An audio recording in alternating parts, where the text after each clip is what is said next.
Hello and welcome back to the channel. Thank you for joining me in another of my wonderful interviews. Now, have you ever worried about the things they're spraying in the sky or the stuff they're putting in the water?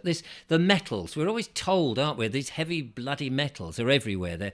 They're coming in at us and we've got to get shot at them somehow. And it can be very overwhelming in what to do. We know the body doesn't like these heavy metals, and in fact, some of these heavy metals may cause dementia. My father was subject to dementia. He spent most of his life bent over in his laboratory soldering. And it was only after he died I realised, you know what, it must have been the solder that eventually got to him. If only I'd known that, I perhaps would have made it a bit easier in his laboratory to have ventilation and various things, or told him to not to use bloody solder. But anyway, we don't know how to get rid of it. Well, just so luck, somebody contacted me and says this is exactly the field that I deal in, among other things. And she very kindly sent me a brain in a jar. Not literally a brain in a jar, her book, Brain in a Jar, which says on the back here, heavy metal detox is found to be a useful tool for dementia prevention alongside homeopathy. And this is something I would love to explore. And of course, superfoods that you can eat for your brain. So her name is Sue Cook. She is an author and she does all this sort of stuff. So let's bring her on. Sue, welcome to the show. Hello, thank you. It's lovely to be here. It's lovely to have you on board. And as I said when we first connected for the recording, I'm pleased that you didn't actually send me a physical brain in a jar. I wouldn't know quite what to do with it. But your book is really interesting, particularly Thank as I you. mentioned at the head there. My father had dementia and I had to look after him full on for 2 years. Before Yeah. we just got to the point where we just could not cope, my sister and I. And unfortunately, he did go into a home, and within a year, that was the end of it, and the end of him. But there's so much that I know now that I could have done for him, and I regret that enormously. But you know, you don't know everything all at the right time. So this is the sort of thing, brain in a jar, that could be very useful for a lot of people. But also, it seems to me, just us ordinary folk who haven't yet got a problem because of the Yeah. poisoned environments we're in. So Yeah. let's Well, let's let's find. Shall we find out a little bit about you first of all, and how you yes. got into authoring these books and what you do? I am a homeopath primarily. I graduated in 99 and started practicing then. And then I had a son who had neurodevelopment issues, so I can go into more detail. So I learned neurodevelopment to sort him out, and that turned into my life as everyone wanted that. And I'm still doing that now. And people just kept asking me to do more and more things like teach them how to do neurodevelopment and then work with them with dementia and so on. And my dad had had ADHD back in the day, and he had, like a lot of people with ADHD, he had really bad food allergies and intolerances. And my mum put us all on an elimination diet back in the 70s. I think they could call it GAPS and stuff now, but in those days it was from the Hyperactive Children Support Group. So I was raised with knowing that foods can be very damaging and very healthy. So I wrote, that's another book I wrote, the first nutrition one I wrote, Nutrition for Special Needs, with one of my friends, Karen Stevenson. That was about the stuff I was always saying to my patients. So yeah, so that's me really. I So do a that's lot you. of things. I make, yeah, So I'm create. just talking about dementia. I mean, we hear that dementia is always on the increase, and I do wonder why. I mean, on this channel we talk about things which are perhaps not your normal subjects for people, and perhaps people call us a little bit conspiratorial. But Yeah, it does seem that we are ever more in a poisoned environment, and these heavy metals are everywhere, and heavy yeah, metals do seem to be a prime suspect for a lot of dementia.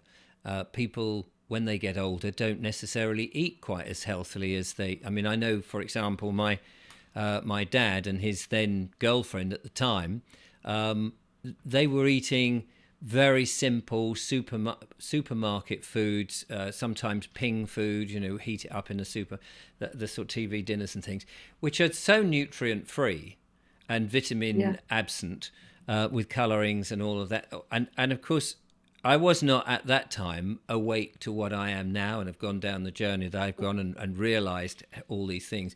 because I would have been cooking them much more red meat and healthy food, fresh vegetables, local, seasonal, all of this, organic as much as possible, Yeah.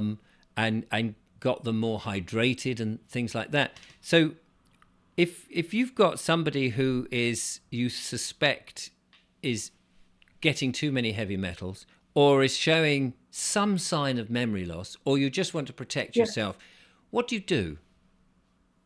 Well, let me explain how I see it in my head, because I think Mm, sometimes if we can get a picture in our head of what's going on, things can make sense. So let's imagine that we've just cleared the dining room table, and then we're going to get the cutlery drawer, and we're going to tip out all the knives and forks and spoons onto the table, and then we're going to line up the knives one after the other, and then maybe put two spoons and a fork coming out of there, and then arrange all the cutlery. So basically, if we imagine that this network of cutlery is nerve pathways, and we can start anywhere we like, and we can go along all down the pathways, and we can reach everywhere, and that's all working fine. Now, along comes a naughty pixie, and he's going to put squares of silver foil on the handle ends of a few of the spoons. So now, when we try and go down those nerve pathways, oh, we've hit a spoon, can't go down there. So that's now blocked, and a few other things. So it's causing a little bit of chaos. right. And as we know, if if I was going to work this bicep here and do loads of exercise until my bicep was massive, and then I tie my arm behind my back, the muscle will waste. And that process is called selective apoptosis. So if we're not using it, we lose it. Yeah, we all know that Yeah. phrase.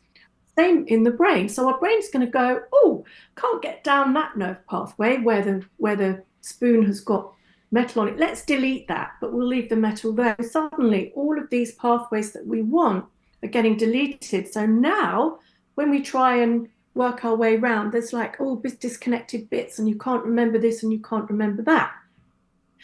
So that's how I see heavy metal toxicity when it's lodging in the brain, and that's why it's affecting our memory and our ability to think.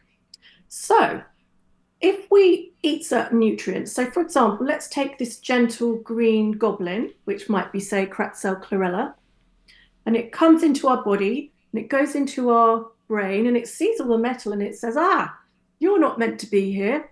Come with me. I'm going to lead you away. And so the gentle green goblin takes the metals out of the brain and the body. So now we've got a clean brain, um, but we've got lots of nerve pathways missing. So we need to reinstall those. And that's where the neurodevelopment part comes in. And that's what I was asked to do years ago for somebody. Um, After I can tell you all about the neurodevelopment stuff, but that's how you reinstall a new pathway with exercise, because the brain only knows what's going on because the body tells it, and exercise will reinstall nerve pathways. And when you say exercise, you mean physical exercise? Yes. Yeah. Yes. So certain physical movements. So for example, we might do that, for example, so following our fingers with our eyes, that might be part of an exercise. That will install, for example, certain things into the brain. But that's only part of one. You'd use your legs as well. And that's what neurodevelopment is. And it starts off in utero when we're forming. So the little embryo is wiggling and so on in a particular way, and that's building the brain. Right. So every Go on, what?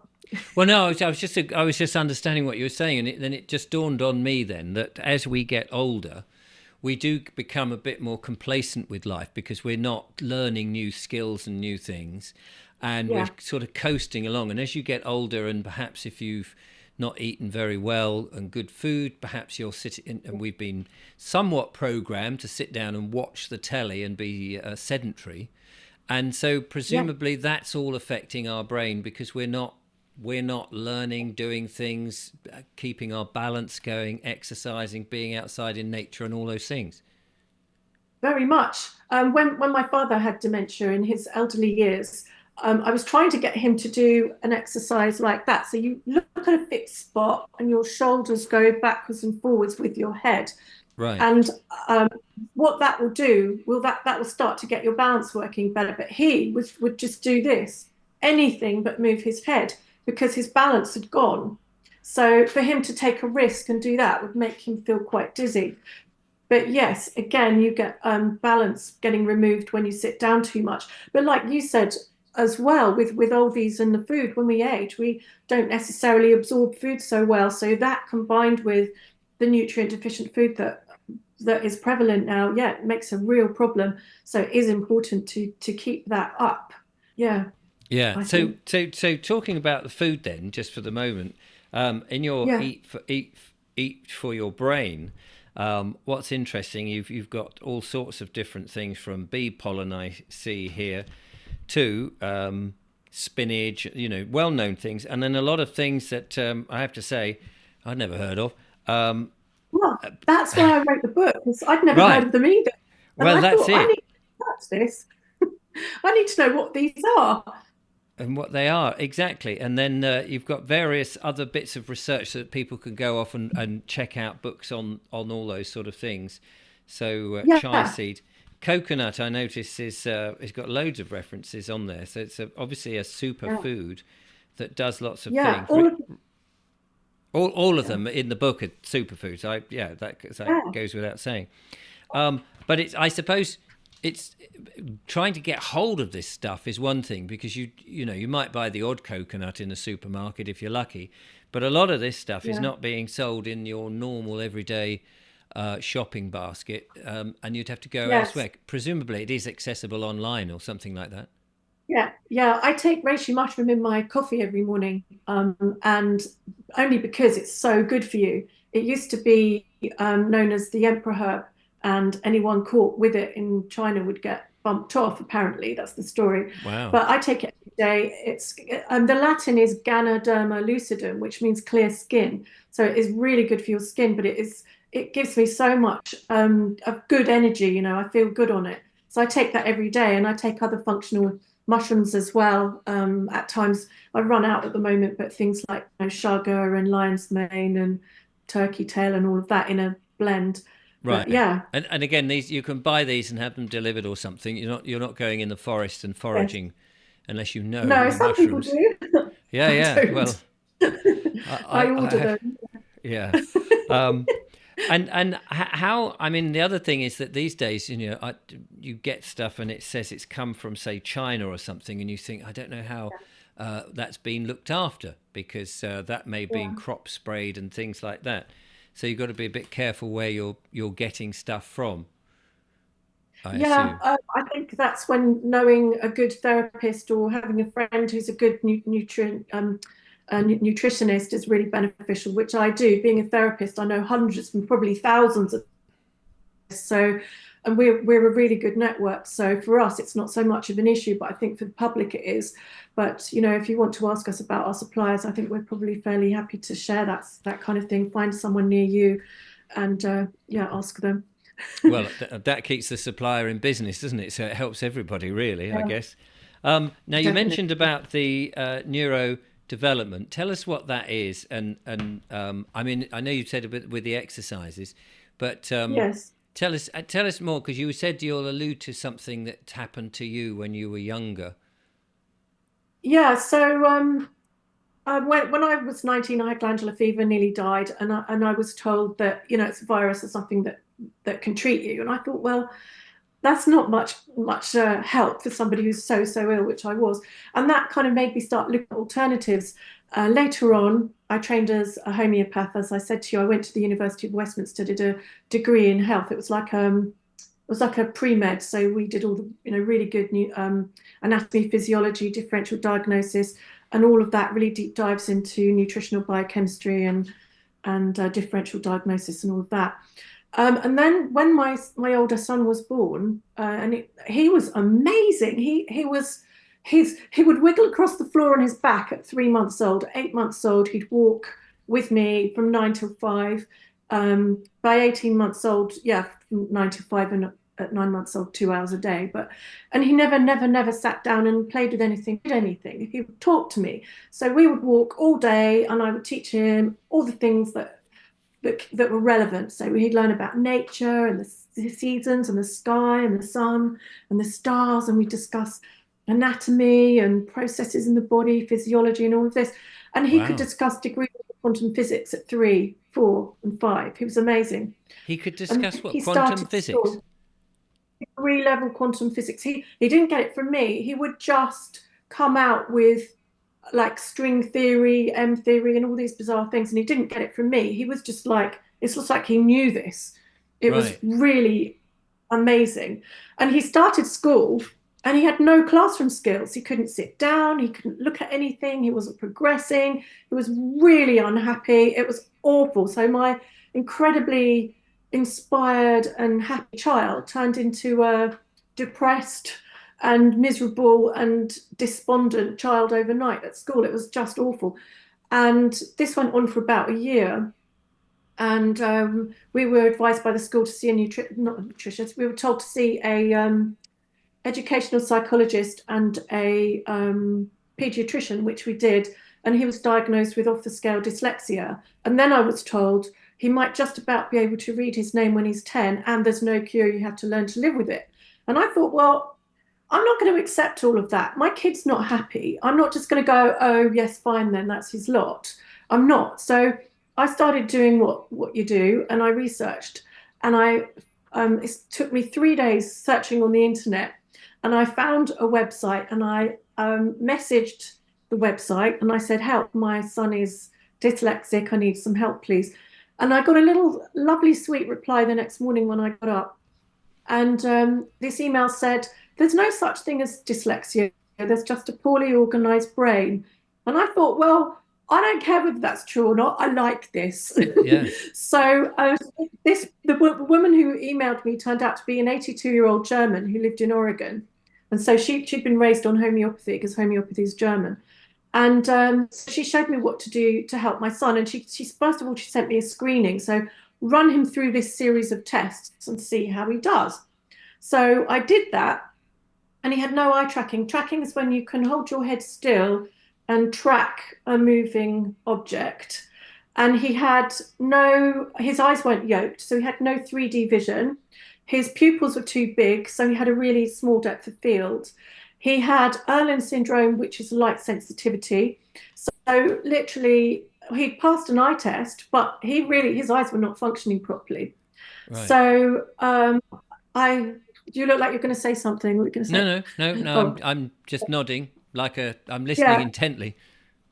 Okay, so so then I sent the results back to my new friend in Oregon, and she sent me a list of exercises to do. They weren't pictures or anything. It was just like words written down in sentences, and it was quite hard to follow. But I did what she said, and he got tracking in 3 days, and that was life changing because then he could just start to use his eyes. He got his eyes yoked, so he got depth perception in 3 weeks.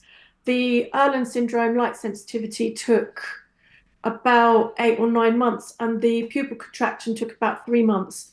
But because he got tracking all of a sudden, his he went to from being a really nervous, quite distressed child in the school environment to being quite chilled. So he felt safer in his environment. And all the other mums and dads on the school run started noticing. It was like, what have you done with him? And I said, well, I don't know. I'm just following this thing that this woman sent me. And my phone started ringing. And within 3 months, I'd worked with over 100 children. And I was saying to them, they'd ring me up and say, can you show us what you did? And I said, well, I don't know what I'm doing. And they said, we don't care, just do whatever Just you did. show us. Well, Yeah. it was mad. I never planned it. And I was just going, well, yeah, this just do this. And they would then tell their friends as their child improved. And literally after 3 months, I'd worked with about 100 children. It was nuts. And it just didn't stop. So that turned into my life, just helping kids. And the woman in Oregon, Svea, she then taught me for 5 years until she died. So I had 5 years of training from her in neurodevelopment. And so then one day I was invited to go on someone's radio show, and I did. Someone who was listening heard me talking, invited me to speak at their conference, which I did. And then the people who attended the conference wanted me to teach them neurodevelopment. So I started a company, wrote a manual, started training people, won 5 business awards, And then, so we're now in about 2000, well, that was 2012, all that happened, although the business awards were a bit later. And then in 2016, I wrote Eat for Your Brain, the one that you were just referring to. And then someone asked me to see if their relative who'd been diagnosed with early onset dementia could be helped by what I do. So, as I just written Eat for Your Brain and I just started delving into heavy metals, detoxing heavy metals, and because of the neurodevelopment and homeopathy, I said, once again, I have no idea if this will help you, but I'm willing to try. So I did everything for her, this patient. I did nutrition. I put her on all the heavy metal detox things. We did homeopathy, we did neurodevelopment, and her progress was amazing. So she did really, really, really well on what we did. And then I thought, well, I better test what I've done because I've forgotten to say this. A lot of the mums, when I teach them to do the exercises, they would do them with their child, and they reported that they had better mental clarity, better focus, better recall. They felt fitter, felt stronger, and felt more uplifted, positive, and happy by just doing the exercises with their children. So I thought, well, and I'd kind of ignored that because I was focusing on the kids. But now I'd worked with this woman with early onset dementia and had good results. I thought maybe I'd better test this. So over the next 2 years, I tested it in 4 gyms in Essex with there was one 30-year-old who was coming, but most of the people were some in their 40s, some in their 50s, and then most of them were in their 60s and 70s, still working full time and required to have an absolutely razor sharp brain for their work. So they were really into it. And they found really good results. All of these video testimonials are on my website somewhere and probably on my YouTube if you scroll back far enough. And as we're going back sort of 8 years. And so I knew that this was helping people. And then I moved to Suffolk and didn't do a lot with it until a year ago. And I was doing a free online live week-long course with the hypnotherapist Marissa Peer. And Brain in a Jar walked fully formed into my head. So I thought, well, I better write this up. So I wrote it up, and yeah, I wrote it up and then forgot about it a bit over the winter. And then I woke up in about April or May of this year, and it was right back in my head. And I suddenly was really focused on it and could work out what to do because I'd kind of got myself in a bit of a knot with where I was going with it. So I sent the manuscript as was to one of my friends on Facebook, who's a homeopath, Marie McLaughlin, who's just the most lovely, lovely lady. And I sent it to her because I knew she'd tell me what she thought. And she read my rather disjointed manuscript as it was a few months ago. And she sent me 2 4-minute long voicemails saying that it was the best thing ever. She loved it. It was brilliant. It was a game changer. And it was just so good. And I was like, better get on with it then and finish it. So I sent it to a publisher and it got accepted. And the publisher said, this is brilliant. We love it. Can't publish it till next summer though. And I'm like, no, this needs to go now. So I've done it myself. So it's been properly edited by a friend who's an editor and another friend who's a writer. The cover was designed by somebody who works for MTV, really, really good graphic designer. And so here it is. And it came out. I got my copies on Monday, sent you one. And I'm so excited about it because here we are, another book. It's just great. And I think it's going to help a lot of people, which obviously is the reason for doing it, because I think that there's so much need for this. And that's why I couldn't wait till next summer to get it out. I thought people need this now. So that's what drove me. And yeah, I think it's going to help people get wellness again who are suffering. So give us some without sort of giving us all the secrets away as such. Give us an idea of some of the things that people can use and what they can and what it does to help them, so that they get a sense of. Okay, so the process of getting heavy metals out of your brain and your body is spelt chelation, but it's pronounced chelation, apparently. I still Right. call it chelation. If you get sort of industrial poisoning and you go to the doctor, then they can give you really heavy duty chemicals which will detox metals out. and they can be really quite harmful. So that's not what we want. If we're going to do safe chelation, then we want high density nutrients, things that are going to feed us and nurture us, like the gentle goblin that comes and takes it out. And that would be, for example, cracked cell chlorella. So that's probably the safest And what and is that? gentlest. Crack cells for Cracked what? cell chlorella is a blue-green algae that comes from the sea, and it's the most beautiful dark emerald green. And it comes in when it's in powder form. It's just this exquisite stuff. It's just beautiful, and they compress it into little tablets sometimes. So you can take it in powder form or tablets. I like taking it in tablets, and it's because it's a food. Yeah. You can take a lot of it. So I might take, if I'm doing a detox, I might take 8 little pills 3 times a day, spread over the day, something like that. And it's so nutritious. It's a whole food. You can live on that, and spirulina, which is another one. So you can actually live on these things, which is pretty incredible. That's how nutritious they are. Gosh. And you're not going to run out of them. They grow so well in the sea. They're doubling. So It's when like you say they watching grow dough in the rise. set, are they in the water or are they on the side of Algae. rocks? No, they're Algae. an algae. Right. I So don't it's I just don't know actually. I know that they're an algae, so they just grow in the sea. That's all I really know. But presumably yeah. for health reasons, it's they're farmed, I imagine, cleanly as Yeah, I opposed think to some just are. because you wouldn't Yeah, want some that's mixed up with near an outpipe of sewage or anything like that. It's like, oh, yes, no. this is algae, but it's that is a floater. You don't want that bit, but you just want this bit.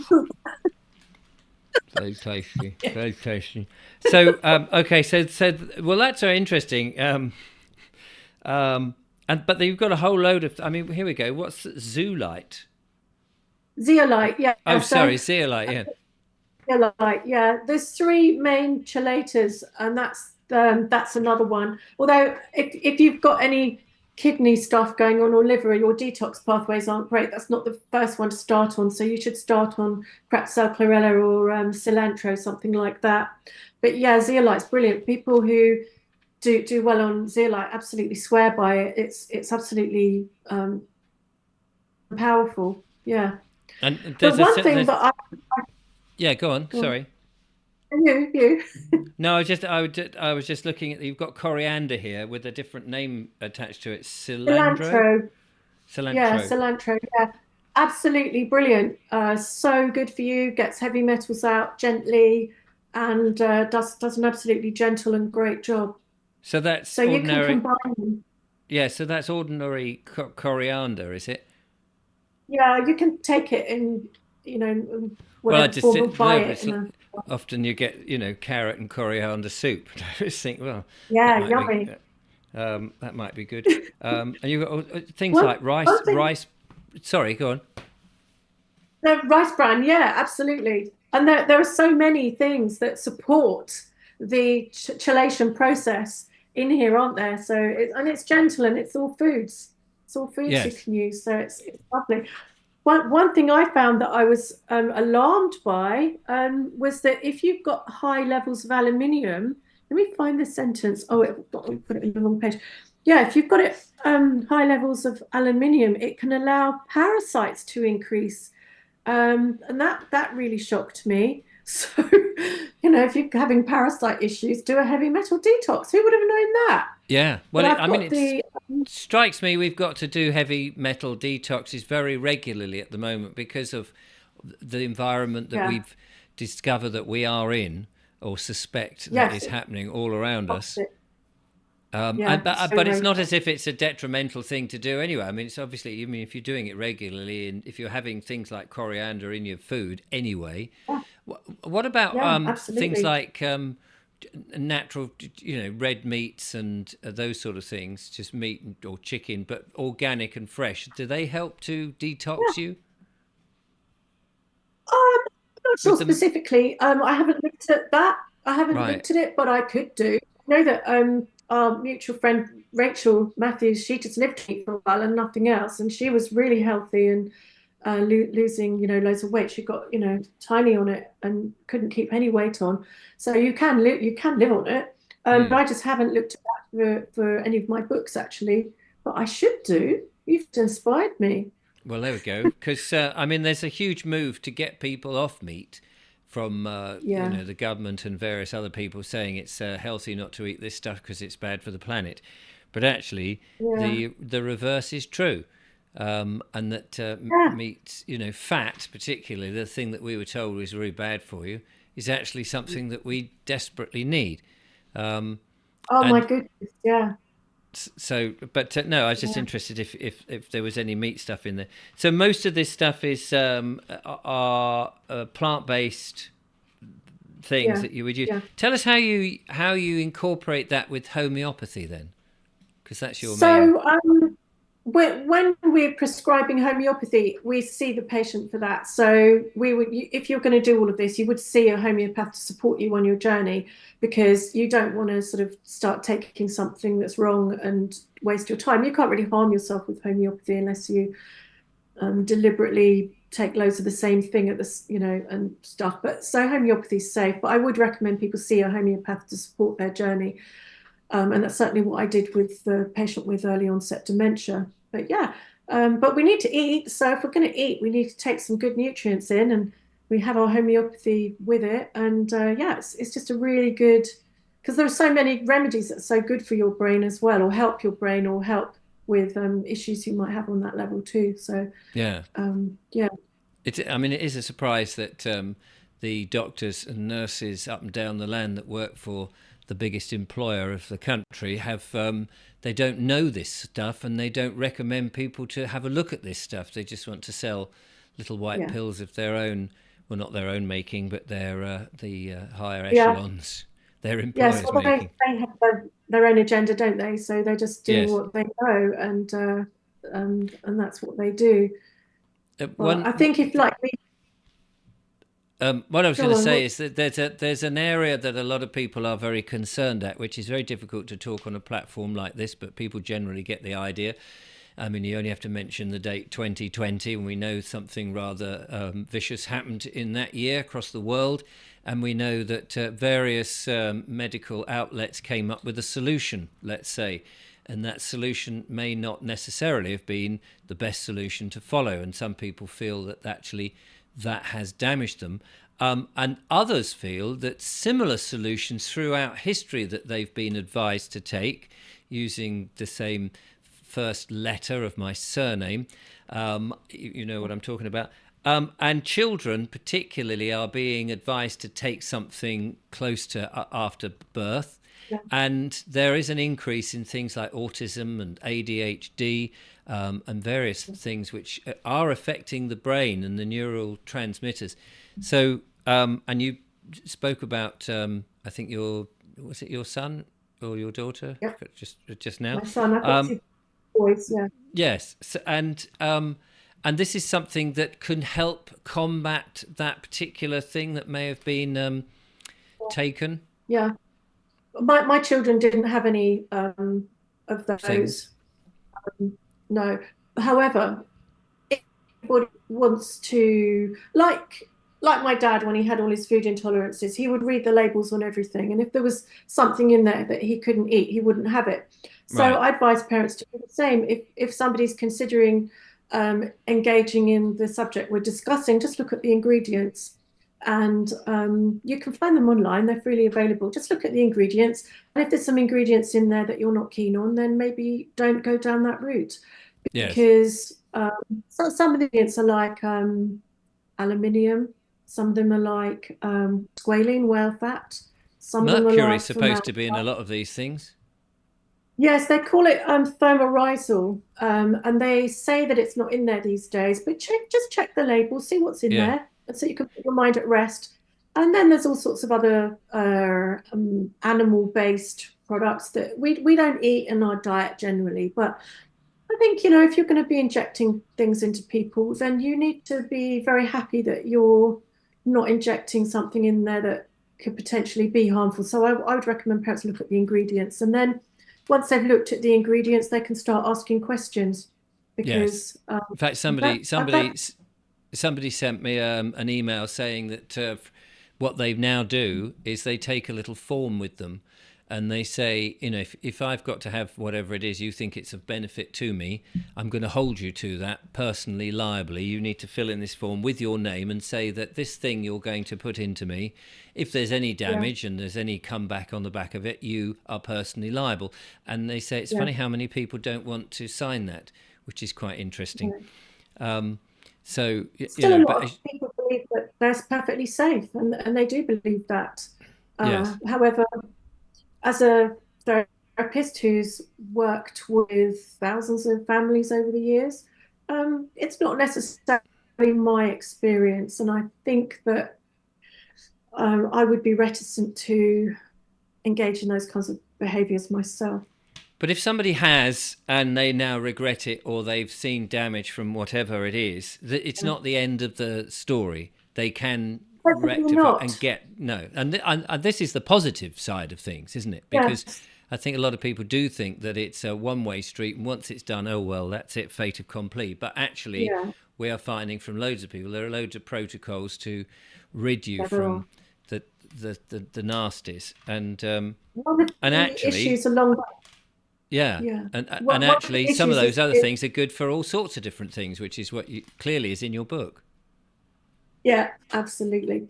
And one of the problems that people have if they've reacted to something is inflammation. So sometimes it's their brain that gets inflamed, and then you get the ones who scream, and that's awful. Or they've blamed gut, so they're not absorbing their food at all. Or and then that's going to impact their behavior. So one of the most important things to do is to get rid of inflammation. And that's really, really key. We can do that with nutrition. We can do that with homeopathic remedies. We can do that with yeah, just gentle things like that to help restore someone to health. But if yeah, if somebody's suffering, we'll absolutely do everything we can to try and find a way to help them. Yeah, Yeah, oh, that's the important thing. Um, you also have a series in your book at the back here, a 45-day exercise program, and you've got various exercises that you've yeah, said. So you talked about following that. I'm yeah, looking at the picture. I haven't had a chance to try them out myself, but it's sort of yoga-like. yeah. They are neurodevelopment exercises, and they copy what an embryo and a fetus will do in Oh utero. right. So some of these, they're really primitive. So they're called reflexes. You know, if you cross one knee over the other and hit your knee, your leg Yes. flies up. Yeah. So and that's a reflex. And so when we're forming, there are reflexes that our bodies do automatically, and we can't help it. And these are reflexes, and they help build up the brain.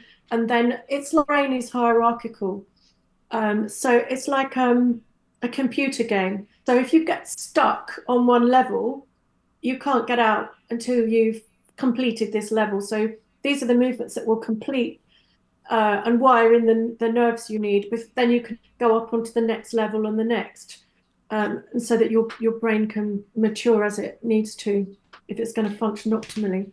That's really Um, interesting you say that because many years ago, I used to go to drama training and exercises and things like that when I was trying to be an actor and all those sort of things. And one of the instructors, teachers, call them what you will, would get us to act as if we're babies inside the womb.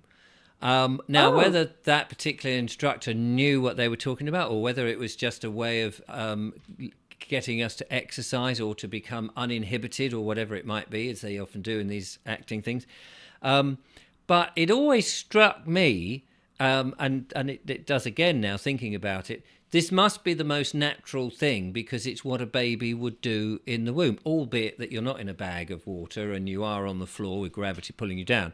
But yeah, and people don't move. I mean, I went to mime school, so we concentrated on all sorts of isolations on the body and movement and stuff. But people generally don't move their bodies enough. We've lost that, yeah, and the work that a lot of people do is very repetitive. And if they're sitting down at a job at a computer, it's incredibly stationary, and it sort of fixes you, hunches you, and stresses you. yeah, And people don't move anything. So I think anything that gets you, when having kids yourself, if you get down with the kids and you crawl around and you have these mock fights and you rough and tumble, that's brilliant exercise. Yeah, brilliant. Yeah, yeah. Uh, All exercise is good though, unless Yeah. you're Oh no, damaging I don't. yourself. I'm But just. yeah, I'm just. yeah, I'm just saying. But sometimes, you might feel a bit foolish getting onto the ground. If you're a sort of 50 plus or whatever, you might think, oh, this is a bit nonsense. But actually, crawling around and climbing through absolutely. things, and somebody said to me, spinning. Just spinning Yeah, round and round and round was good for the brain. yeah, it's yeah, all of that. That's a really good exercise for children with ADHD. It's an excellent one that is part of my children program is spinning. Yeah, and crawling is as well. Crawling is one of the stages we go through when a baby is learning. When they're up on all fours Yes. and they'll do the rocking. They'll do the rocking and then they'll crawl backwards, and then they do that before they crawl forward. So that's one of the sequences that we have in the program. So yeah, crawling. I'm not always doing it. I'm always on the floor when I'm working with my kids. It's all on the floor, doing Something. exactly what you said. There you go. Some people It's may say, really well, good fun. I do that when I come back from the pub, but that might be a different type of exercise, crawling out. You get these little sort of round trampoline things now, and people go up, bounce up and down, and that again is supposed to be good for balance and various other things. Yeah, yeah. Apparently, so I was taught by my teacher in Oregon. Big trampolines, little trampolines. You press down, and that compresses all of your spine a little bit, which is really good for your proprioception. And then when you bounce up, and that second of weightlessness between going up and coming down, your brain will be sending out lots of nerve growth factor to see where you are in space. So yeah, that's going to be absolutely great for your all of your proprioception and your awareness of where your body is in space. And yeah, absolute magic. Trampolines, So, definitely. so there we are, ladies and gentlemen. Get off your backsides, start jumping about, spinning round, crawl on the floor, and you'll be improving. And then, of course, take all the nutrients and various bits and Yeah. how do you pronounce that word again? Clearing out Right. the the accelerator. Is it accelerator? Oh, chelation or Chelation, yes, yeah. that's it. The chelations. Get yourself chelating, and we can combat all the nasties that the dodgy people are trying to push at us just by basically Yeah. acting as kids once again. And they do say, we worry too much. We don't sort of become childlike, not childish, but childlike, and revigorate ourselves with the joy that Yeah. children have. We It's lose a such lot of that. fun. Yeah, in fact, when the grown-ups have done this with their children, and I've done it, you feel so elated. It just fills you up with happy things. It's Yeah. wonderful. And exercise, you can Google it, exercise cures depression, Google that, and you'll come up with so much research. There's thousands of research papers on the effect of research on our happiness, and it's absolutely cracking stuff. So Yeah, and yeah. it just goes to show how the natural order of things in the old days, in which y- you're a kid, you grow up, you have a kid, you then kind of enter another childhood as you're looking after your kids and muck about with your kids, and then as you get older, you're a grandparent and you've got grandchildren, and then you kind of do that cycle again. But because of the Yeah. world that we're in, where families have been pushed away from each other, television has dominated the room, people are separated in bedrooms with their mobile phones, you're not having that interaction and that play, which Yeah. in and of itself is so vital to you. It I is. It's noticed so important. the last thing I wanted to say is I noticed you mentioned the book Breath by James Nesbitt. Is it what's his Yeah, name? Nestor or Which something. Yes, I've got that book, and Yeah, it's a very interesting book about breathing through the nose rather than through your yeah, mouth, because yeah, all your teeth get concertina together if you yeah. start breathing through your mouth. Very good. Breathing's important. Yeah, because very often, like I tend to do it quite a lot. I breathe with my chest, not with my Diaphragm. diaphragm, and so I catch myself doing that, and that's a kind of stress response. And I have to.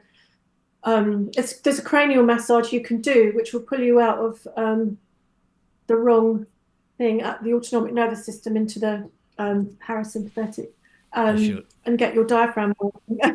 I should do a bit of that. Bit of cranium You should. massaging. Yeah, because Brilliant stuff. you've got your trigeminal nerve, which comes across, which has Of three course. heads. So you've got your facial nerve, which is here, and then you've got your vagus nerve. And when you stimulate and massage all of these, it does change your breathing.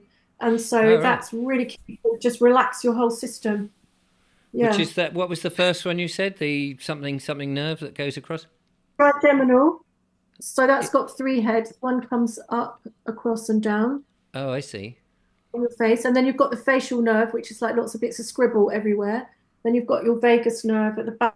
So if you, yeah, massage your head, I can, well, it's part of my program. So I teach my patients how to do it. And it just calms your whole system down. I do it on myself and I love it. Just it's instant. It's like a minute, and then your breathing will change, and Wow. you'll be not in fight or flight.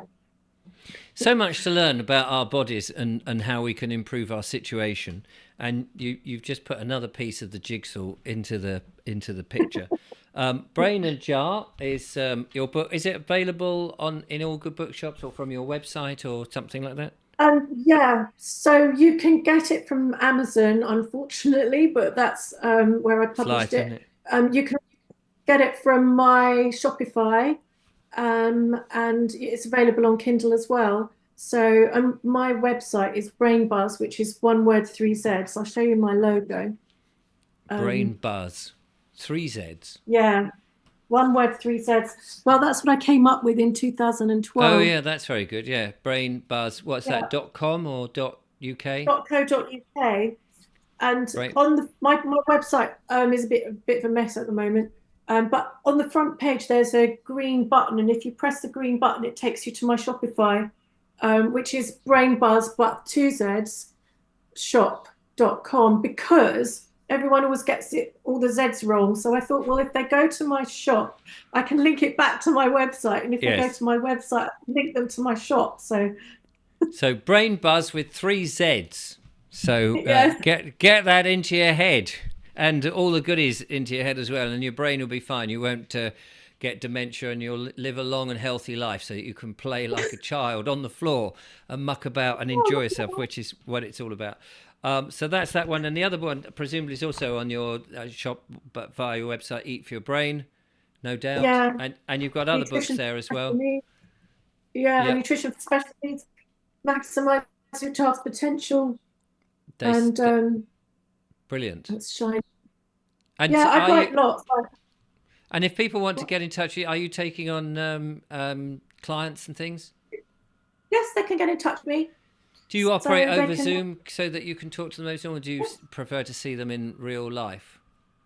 yeah, I can do anything on Zoom, or I do can work out of various clinics in various places or whatever. So yeah, we can meet up, or I can see people on the Zooms. Fantastic. Well, what I'll get you to do is to send me all the links, and we'll put them in the Mm, description. But I guess if people just go to brainbuzz.co.uk, they can find all that information there anyway.